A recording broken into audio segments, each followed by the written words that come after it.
Bienvenidos y bienvenidas a su programa Monseñor Romero y la misión del Evangelio. Un programa que lleva dos objetivos: conocer a Monseñor Romero y estudiar la Sagrada Escritura con un juicio crítico desde la teología de la liberación. Cada día tendremos un encuentro con Monseñor Romero y con el Dios de Jesús.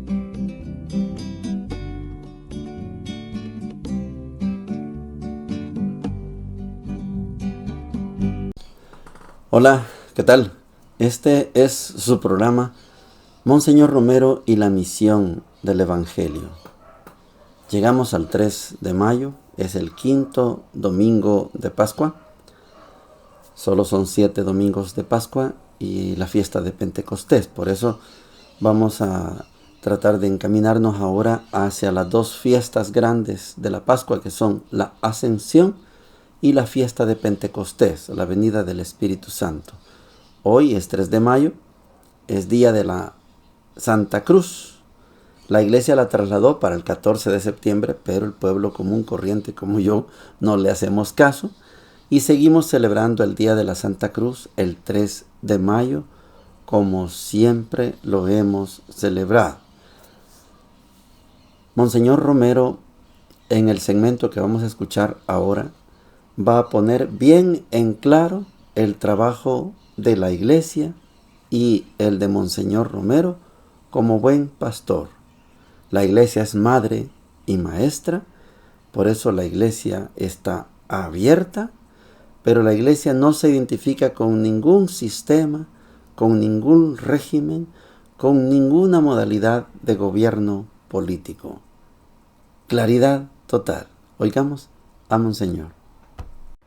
Al mismo tiempo, quiero felicitar a las delegaciones diplomáticas porque con un sentido de mucha comprensión han dialogado con los campesinos. Las dos partes pidieron la mediación de la iglesia y con mucho gusto la iglesia les ha prestado para sus negociaciones el local del arzobispado. Ya sé que esto será mal interpretado, pero debe de constar que antes de dar el local del arzobispado, el arzobispado insinuó que este diálogo sería mejor en un ambiente diplomático. Y los campesinos buscaron ambientes diplomáticos y no los encontraron, entonces el arzobispado, que siempre quiere dar su colaboración de iglesia, de evangelio, la ha prestado de una forma imparcial. Quiero revelar también que yo personalmente he atendido a la señorita embajadora de Panamá y me extraña cuando los periódicos han publicado que en el arzobispado no hubo atención para ella. He estado presente, lo mismo que el querido obispo auxiliar, Monseñor Revelo, en las negociaciones y hemos sido testigos de la apertura de la diplomacia, de la franqueza de los campesinos, del diálogo que se ha entablado. No sabemos dónde están las negociaciones y por qué todavía siguen las ocupaciones. Y esto me lleva a sacar otra consecuencia muy importante, hermanos. Esta circunstancia de la ocupación de catedral que no nos ha permitido celebrar allá la misa, gracias a Dios es un testimonio de la diferencia radical entre iglesia y bloque popular revolucionario. Ha habido una tendencia, diríamos, satánica, de querer hacer depender de la iglesia todas las actividades que se han llevado a cabo por parte del bloque. Que conste una vez más, y lo he dicho tantas veces, que si la iglesia tiene perspectivas de justicia social, de caridad, que no está conforme con el actual orden de injusticia que impera, eso no quiere decir que se identifique con todos aquellos que quisieran también el mismo cambio. La iglesia tiene una perspectiva plenamente evangélica. Es el evangelio el que inspira su acogida al campesino que no tiene dónde pasar la noche, que tiene hambre y tiene que darle de comer. Es una inspiración de evangelio la que la iglesia lleva cuando quiere socorrer las necesidades y aboga por las reivindicaciones de justicia. Pero no significa eso identificación con otras agrupaciones. Que esto quede muy claro, porque la Iglesia no puede identificarse con ningún partido político ni con ninguna organización de carácter político, social, cooperativo. La Iglesia no tiene sistemas, la Iglesia no tiene métodos, la Iglesia solo tiene inspiración cristiana, una obligación de caridad que la urge a acompañar a quienes sufren las injusticias y ayudar también a las reivindicaciones justas del pueblo. Allí sí la Iglesia está, pero sin identificarse con los sistemas y los métodos. Esto, repito, que quede bien claro, porque yo no soy director de ninguna organización política. Yo no soy, ni mis sacerdotes deben de ser líderes de estos grupos. Si hay coincidencias objetivas, son perspectivas de evangelio las que la iluminan. Ayer les decía que la gente se pregunta si la Iglesia se mete en política. Y precisamente propiciar un diálogo entre la parte de gobierno y los campesinos que quieren volver a los campos a sembrar maíz, frijol, arroz, que se haga esto a negociación por la mediación de la diplomacia, que se haga en el arzobispado, en el edificio del arzobispado, no es meterse en política.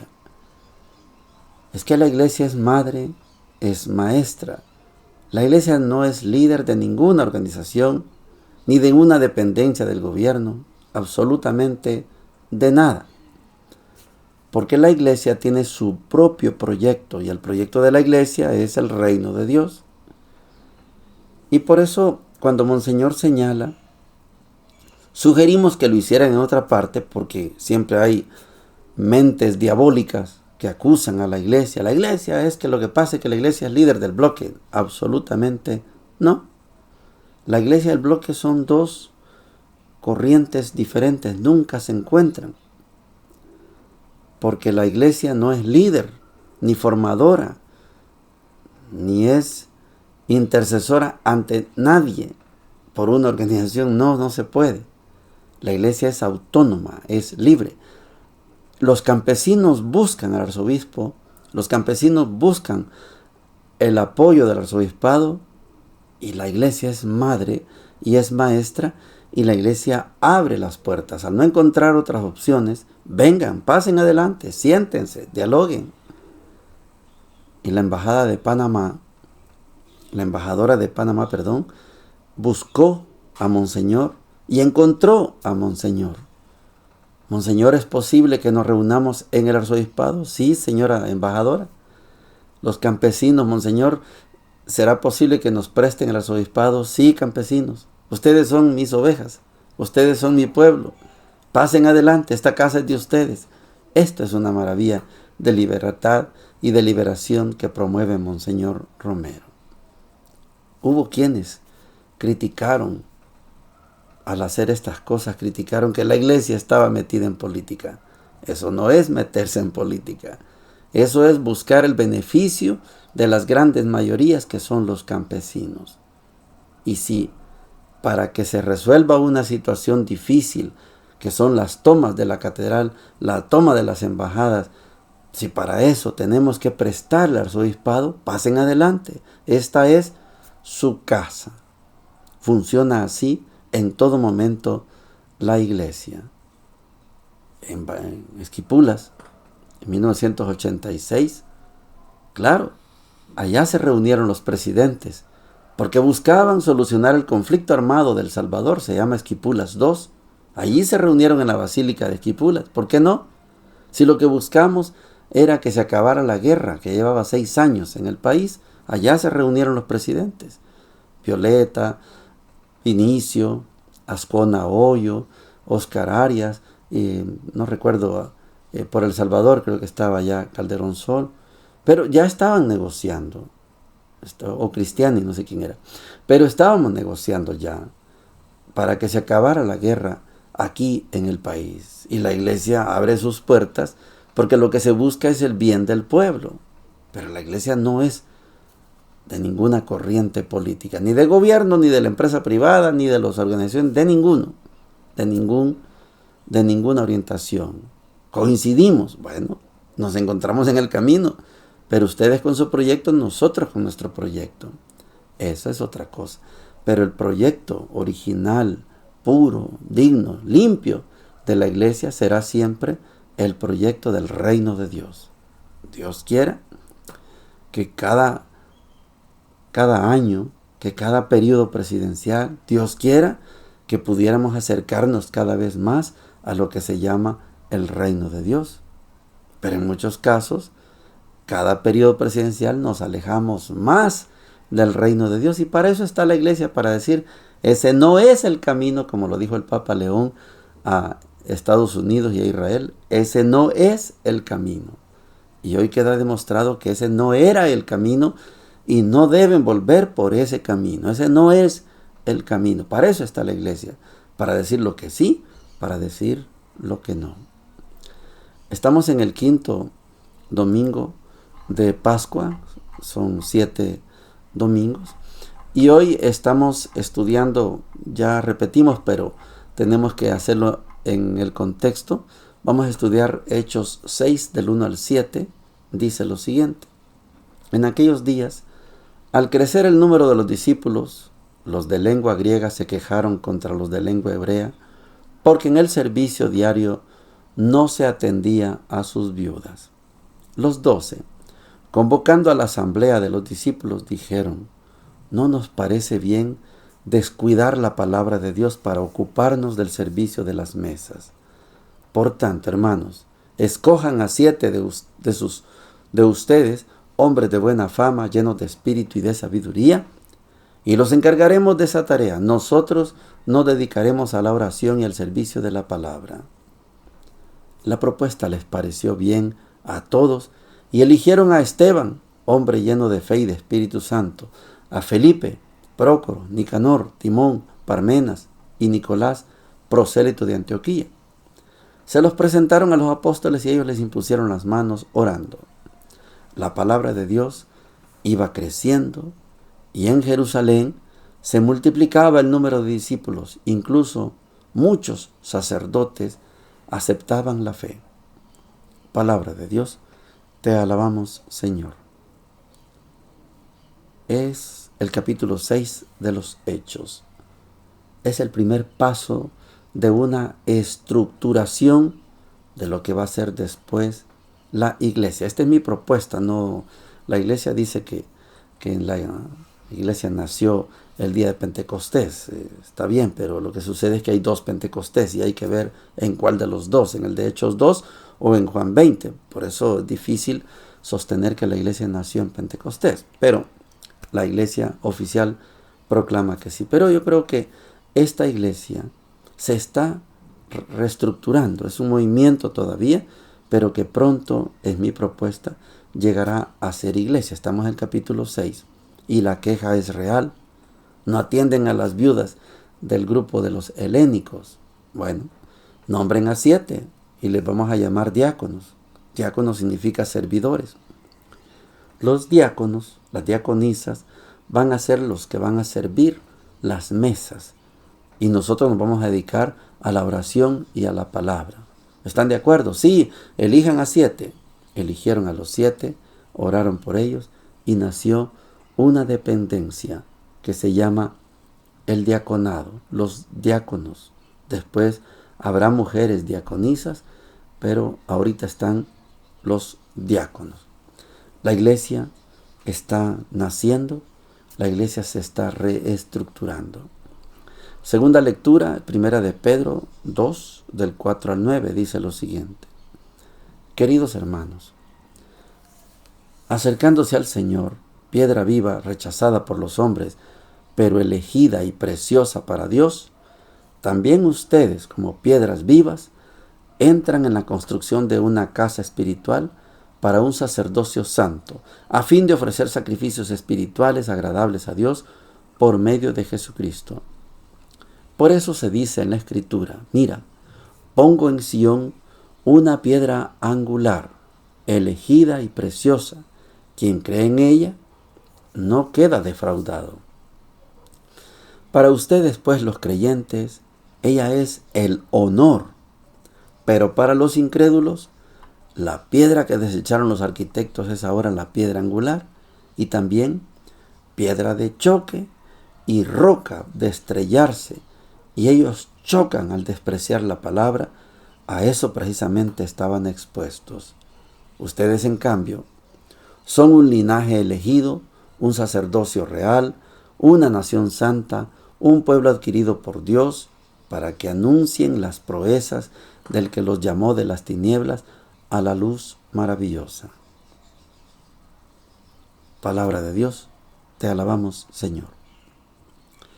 Vamos a ver si podemos engarzar, encadenar, concatenar esa lectura de los Hechos de los Apóstoles con esta segunda lectura, que es la primera carta de Pedro. La iglesia tiene como base un movimiento. Recuerde que en este programa hemos sostenido que Jesús nunca fundó la iglesia.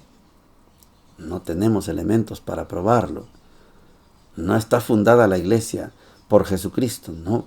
Claro que nació la iglesia, sí, nació, pero nació después de la resurrección de Jesús. Y como estamos hablando de la base que es el movimiento de Jesús, el grupo que lo seguía, los 12, los 72, las mujeres y la multitud que lo seguía, eso es lo que yo reconozco como el movimiento de Jesús y que lo aprendí lógicamente del padre Pablo Richard, chileno, radicado en Costa Rica, que fue mi profesor. Y yo asumo que hay un movimiento de Jesús y ese movimiento de Jesús fue el que dio origen a la iglesia. Esa es mi propuesta. Y para mí, ya vamos a llegar en la semana al capítulo 15, ahí está la base para decir, aquí quedó fundada la iglesia. Esa es una propuesta de interpretación que yo tengo. Pero estamos leyendo Primera de Pedro. Y Primera de Pedro, los estudiosos la ubican, esta carta, primera carta de Pedro y la segunda carta de Pedro, las ubican fuera del siglo I.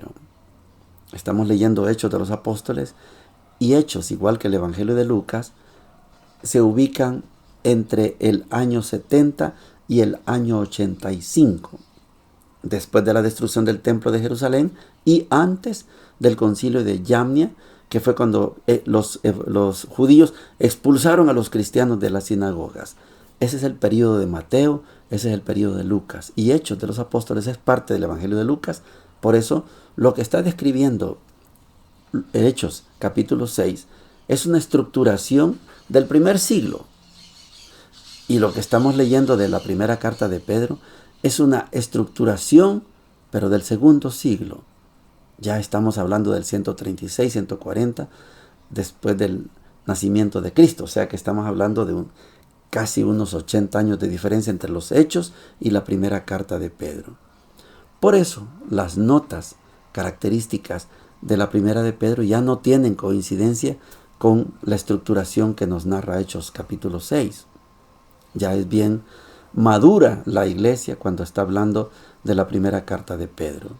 Hay una conciencia de que todos y cada uno somos un linaje elegido, un sacerdocio real, una nación santa, un pueblo adquirido por Dios. Y esta conciencia es del siglo II. Cuando puedan, vean el video que se llama San Pablo y sus escritos en este canal Monseñor Romero y la misión del Evangelio.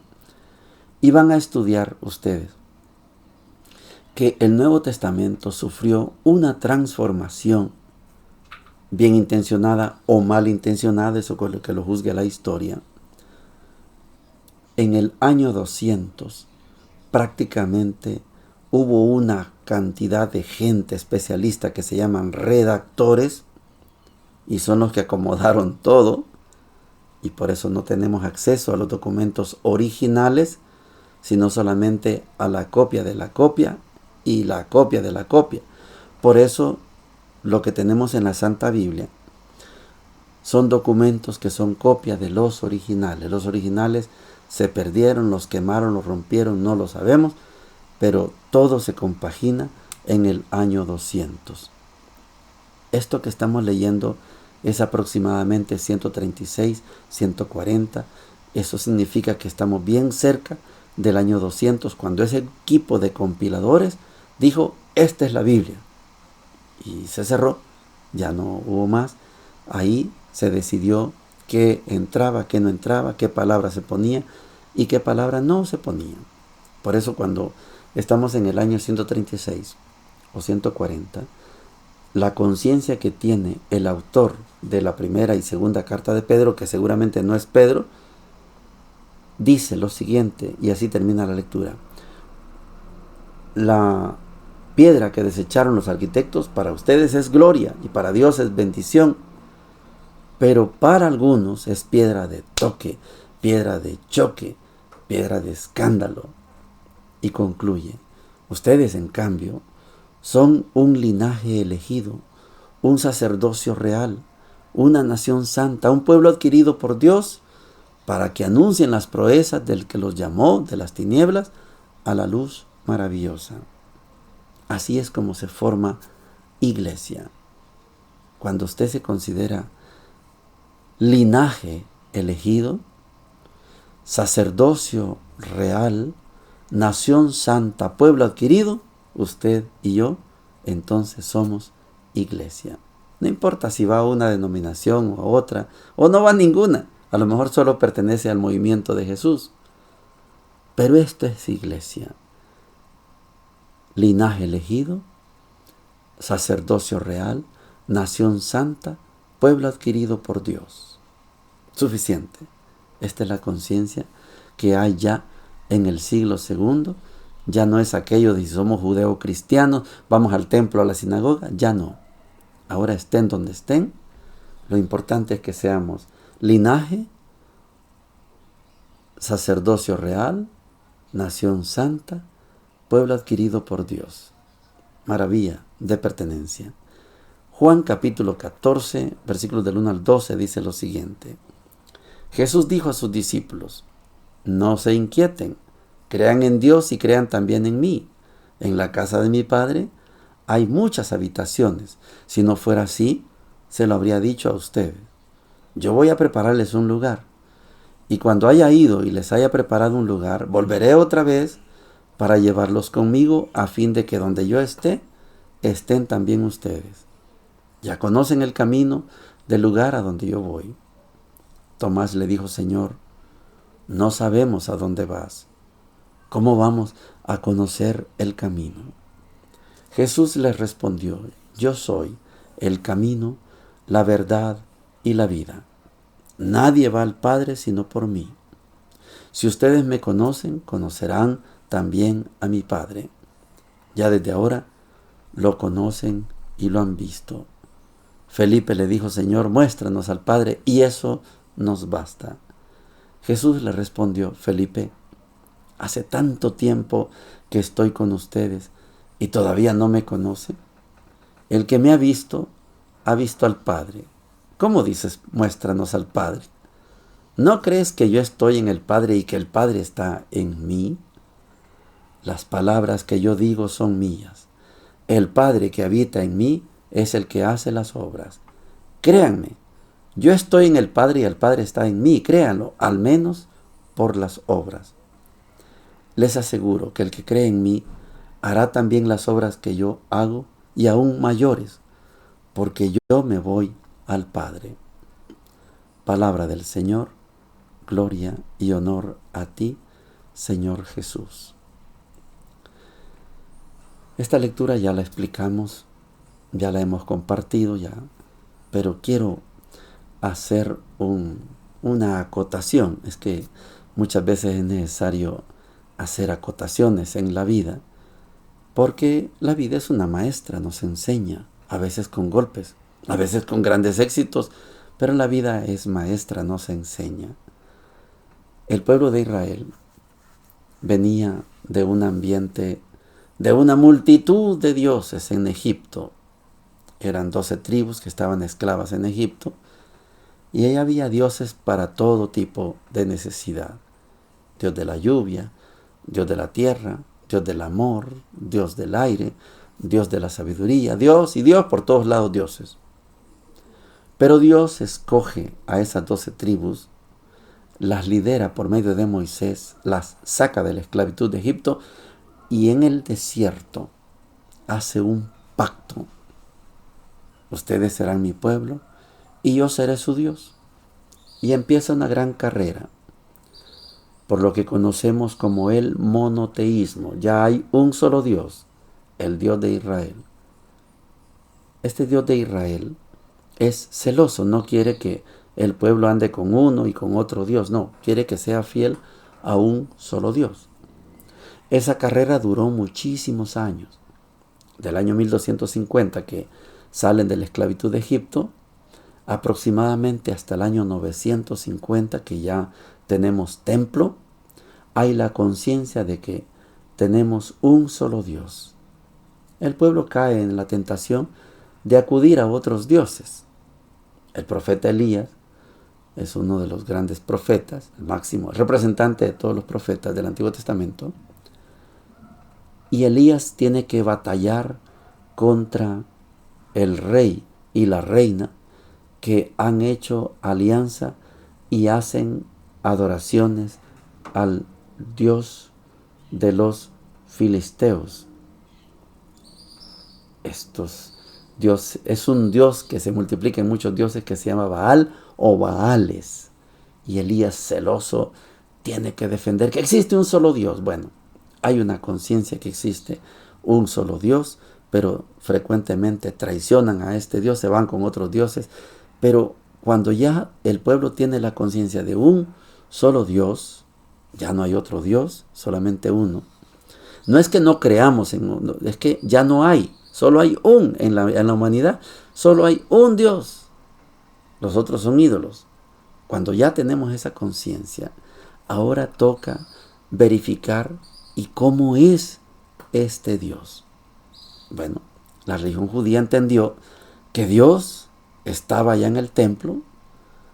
Salomón le hizo un templo, lo escondió en lo más profundo, lo más oscuro. Y allí estaba Dios. El arca de la alianza significaba que estaba Dios ahí adentro en el templo. Y ese Dios era bravo, enojado. Y entonces para contentar a Dios hay que presentarle sacrificios. Y le ofrecían un par de pichones si eran pobrecitos. Si tenían un poquito más de recursos, un cabrito, una oveja. Y si eran adinerados, entonces tenían que ofrecer un toro o una cantidad de toros y bueyes. Entonces, para tener contento a Dios y que nos perdonaran nuestras faltas, nuestros pecados, había que hacer un gran rito y una cantidad de sacrificios. Cuando llega Jesús, rompe con ese paradigma de ese Dios que necesita sacrificios y ofrece la imagen de un Dios que es Padre. Es Padre. O sea que un Padre es enojado, pero perdona. Y empieza Jesús a dar a conocer al Dios Papá, al Dios Abba. Abba, que en el idioma griego significa papá, papito, papayito, papacito, papi, con todo el cariño. Y esta imagen los judíos no la aceptaron. Hoy en el capítulo 14, Jesús está explicando, mi Padre y yo somos uno. No hay diferencia entre el gran Dios, ese que antes era visto como bravo, enojado, celoso y que exigía sacrificios. No, ahora yo les doy a conocer a un Dios que es mi papá y un Dios que es el papá de ustedes. Entonces, Él anuncia que se retira, vuelve al Padre a preparar un lugar donde van a estar también los demás hijos del Padre que somos todos y todas. Esta figura del Dios Padre que tiene muchas habitaciones, una para cada uno de nosotros. Esto no lo concibe, no lo entiende la religión judía. ¿Cómo va a ser eso que Dios va a ser Padre y va a tener una habitación para eso? No. Ni Tomás ni Felipe logran comprender la dimensión del Dios Papá. Si yo soy padre, yo quiero que mis hijos estén conmigo. Esa es una figura distinta a la de aquel Dios que para tenerme contento ofrezcan mis sacrificios. Tráiganme un toro, un par de corderos, ovejas, cabritos, palomas, pero ofrezcan sacrificio. Y yo los voy a perdonar. Esa es la figura del Antiguo Testamento. Y Jesús nos regala la imagen del Dios Papá y que nos quiere tener a todos y todas junto a Él. Para eso hay un montón de habitaciones. Y Jesús le dice, me voy. Ustedes conocen el camino. Señor, muéstranos el camino. Señor, muéstranos al Padre. Es que el que me ve a mí, ve al Padre. Y yo soy el camino, la verdad y la vida. Nadie va al Padre sino por mí. Está borrada la imagen del Dios terrible. Unos se acercan a mí al mercado y me dicen, es que Dios es amor y es fuego consumidor. Le digo, yo no creo en ese Dios. Yo solo creo en el Dios amor. Pero muchos predican al Dios amor y al Dios fuego consumidor. Entonces, claro, estamos pendientes de que venga Dios y vuelva a tirar azufre, fuego y queme toda la tierra. No, yo creo en el Dios Papá que tiene una habitación para usted y para mí. Yo soy el camino, la verdad y la vida.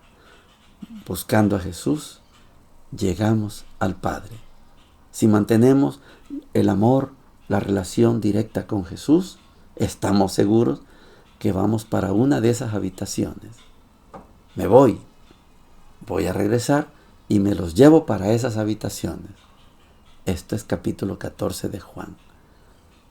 La imagen del Dios del Antiguo Testamento queda eliminada y vivimos la imagen del Dios del Nuevo Testamento, el Dios Papá. Por eso aprendemos a rezar por ley, según Mateo 6, o por oración, según Lucas 11, el Padre nuestro que estás en el cielo. Santificado sea tu nombre. Venga a nosotros tu reino. Que se haga tu voluntad en la tierra como en el cielo. Danos hoy nuestro pan de cada día. Perdona nuestras deudas, porque también nosotros perdonamos a nuestros deudores. No nos dejes caer en la tentación y líbranos de todo mal. Ese es nuestro Dios, el Dios Papá, aquel Dios bravo, enojado, que necesita, ese ya no. Así lo entendían en el Antiguo Testamento. Usted y yo somos cristianos, seguimos a Cristo y tenemos que venerar, adorar, amar al Dios Papá, al Dios Papito, al Dios Papacito, Papayito, Papi, Dios que forma una sola familia con toda la humanidad. Bendiciones para todos y para todas. Hemos presentado Monseñor Romero y la misión del Evangelio. Hasta la próxima.